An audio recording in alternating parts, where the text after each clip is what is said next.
The sacred marriage covenant that you will both make here today calls on you to yield yourselves to Jesus Christ and to each other. Sabi nga nila, marriage is not just between a man and a woman. Marriage is a triad. Hindi lang nag-iisa yung lalaki at babae sa kasal, but there is Jesus Christ in the midst.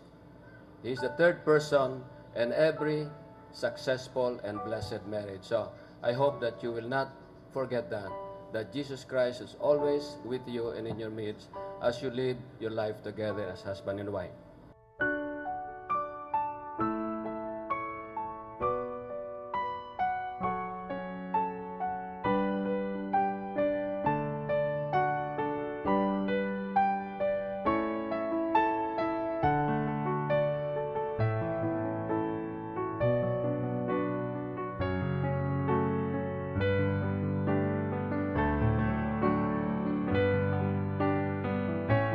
So love is patient. Perhaps you can change the word love with your names. Maxel, Madel. Madel is patient. Maxel is patient. Love is kind. Madel is kind. Maxel is kind.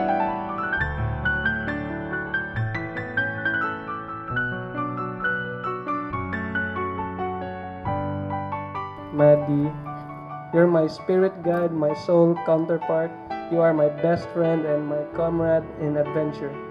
Now you are standing in front of me, glowing and radiant. Just hold my hand and let's just walk on this uneven road, and I vow to never let you go.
Maxel, our life together had already been very colorful, despite that there were some who were skeptical about the success of our relationship. We kept moving on and believed in each other. Therefore, I vow that I will listen to you, for I trust that you are listening to me too. I cannot vow to love you forever, but I promise to love you until I breathe my last.